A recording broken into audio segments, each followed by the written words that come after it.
Chaos at the heart of Boris Johnson's government and a failure to take COVID-19 seriously cost 23,000 lives, according to the damning findings of the COVID inquiry. The report also highlights critical lessons for future pandemics, which Sir Keir Starmer says the government will carefully consider. We're joined now by Technology Secretary Liz Kendall, who, at the time of the early stages of the pandemic, was Shadow Social Care Minister. I know you've got important things to talk about, AI and job creation, and we will get to that. We spoke, didn't we, during the pandemic in your other role, looking at some of the damning criticisms of the government at the time in handling it. Do you wish that the shadow government, Labour at the time, had challenged those decisions harder, had not followed the government on decisions about lockdown, pushed for an earlier one that might have saved those lives? What are your thoughts? You'll forgive me if I just start with everybody who lost someone they loved during the pandemic. They must be reliving all that pain and grief all over again. And I also think about my own city, Leicester, which was in lockdown longer than any other part of the country. And, you know, we are really determined to learn all the lessons from this really important report. One of the things I think that comes out strongly is just the importance of science and scientific expertise and advice, and how important it is that government listens to that. I'm personally very committed to making sure that continues to happen under this government. We've already done a really big, detailed exercise right across government about preparing for a pandemic, what might happen in different scenarios if we got all the right people and the right things in place. But you'll know, Kate, I was working on social care at the time, and I did everything possible to say to the government, you can't be discharging these elderly people without the proper protections into the care homes. We've got to get the PPE and the vaccines to the care home workers. And like everybody else who went through this, that will remain with me forever. I'm sure it will. What lessons can be learnt then? What practical lessons to make sure that if another pandemic comes along or another emergency, we have a system where government doesn't descend into chaos and people's lives are kept safe? I think there's a couple of things here. Firstly, it is about the expert advice that you have in place and that you listen to, that you get different views, but you have a proper process for that. Secondly, I think there's a lot we can do actually to invest in some of our brilliant British scientists and researchers. I know we'll come on to it, but I know that developments in AI will actually enable us to get treatments and vaccines much, much more quickly in future. So as a government, we've got to make sure we've got that in place. So if something else comes along, we can get that out as quickly as possible. We need to make sure as well that, you know, you'll have heard, you know, all of the issues about procuring masks and all of that. You know, as a government, we've got to have the proper processes in place. But the bottom line here for me is we need to listen very carefully to our scientific experts, and we definitely, as a government, will back our British scientists. OK. Liz Kendall, can we talk about something that you asked for yesterday? You and a number of others intervened in the story about Nigel Farage that the Guardian newspaper has been running this week about some very serious racism allegations, which, of course, he denies, that took place while he was at school at Dulwich College, some of them anti-Semitic, some of them including racist songs. Now, you have asked for a response. The Prime Minister, overnight, has also said that he needs to explain himself, accusing him of not having a good track record regards racism in the party, referring to Sarah Pochin's recent comments about black and Asian faces on TV adverts. And he accused him of being spineless. Well, we've had a response from Nigel Farage this morning. He says, "For the weakest Prime Minister in living memory to call me spineless is utterly ludicrous. The voters will have their say on both of us at the ballot box next May." Is that enough of an explanation for you? I mean, he should come on to your programme and answer the questions, not hide behind a written press statement. Look, he will say, I suspect, and he's already sort of his party who said that, look, this was a long time ago, and the fact that anybody can recollect what was said at the time is sort of surprising. Would you go with that? That, look, this was something he said when he was at school, and he may well be a changed man now? You'll forgive me. I'm not going to speak for that man. He should come onto your programme and answer things, as we all have to rightly do, answer your tough questions on this programme. But do you worry that the Reform Party has got a racism problem, or indeed that Nigel Farage himself might be racist? I mean, I've got lots of worries about reform.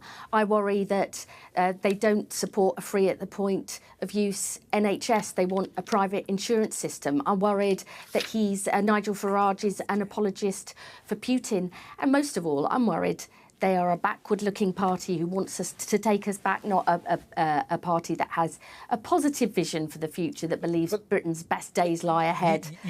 You know, for the comments that he has made, I'm really sorry. You will have to ask him about it. But hang on, hang on. You said it was a backward party, but a lot of people are accusing the Labour Party right now of following Reform's lead in terms of the migration policy. In fact, Richard Tice, their deputy leader, said Shabana Mahmood, the Home Secretary, would be very welcome in the party if she passed all the checks and balances. So you can accuse Reform of being backward, but yet people are accusing Labour Party of echoing their policies. I don't agree with that at all.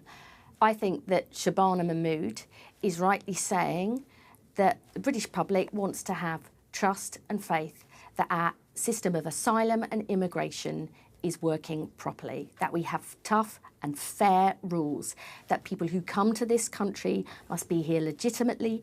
If they are fleeing violence, we would welcome them. But if they come here, they need to work and contribute, as I know many do from my own fantastic city in Leicester. We need those clear rules in place. And you know what? I believe in politics, as in life, you do not deal with the problem by ignoring it.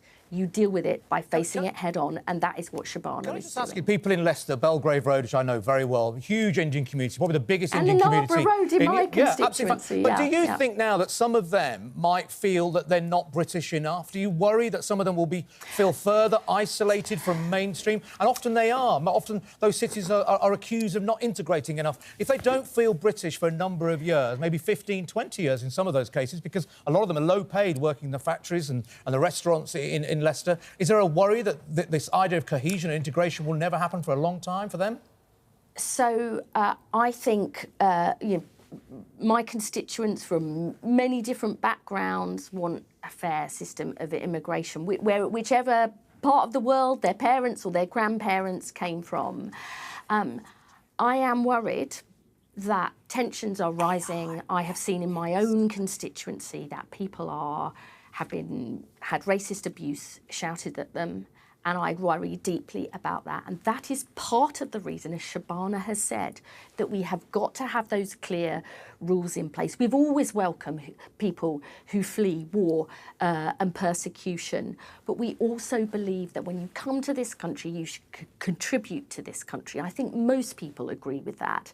I know many of my constituents do, but others who don't, we need to take action to make sure that they do. I'm really proud that Shabana is dealing with this issue head on. She says we want to be an open, tolerant and generous country. But to do that, we need to make sure we've got those clear rules in place. And that is exactly what she'll deliver.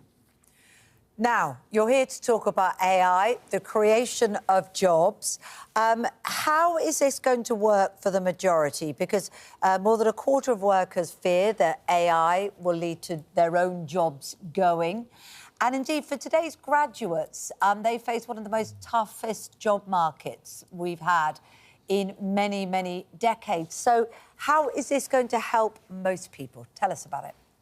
So we're announcing today another AI growth zone in South Wales. That means a centre of expertise in AI where we build the infrastructure, the data centres, but we also support local businesses to use AI to free up their time to do what they want, which is to go out and better sell their business, but also back our brilliant researchers to take AI and use it to develop better and quicker drugs, treatments and medicines. I know lots of your viewers will look at AI and think, what does it mean for me and my job?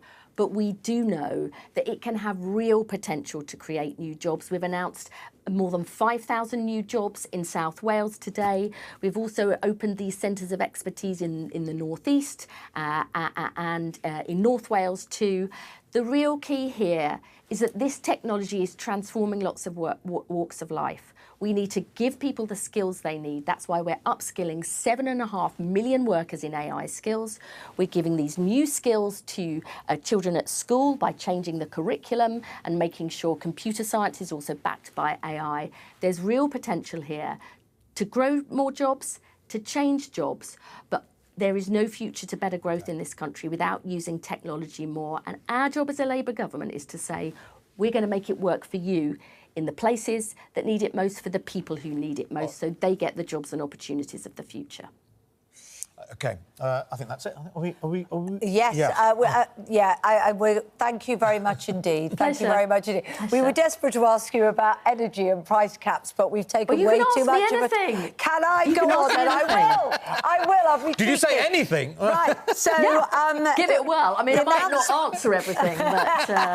That's a fair way to deal with it. So Ofgem have announced that the price cap's going up. Martin Lewis on our programme explained that actually that is kind of misleading, to the suggestion that that means that our bills will go down, gas will go down, but actually electric is going to increase. And that seems, he argued, very different to the impetus the government wants with us to put in heat pumps, use electricity more.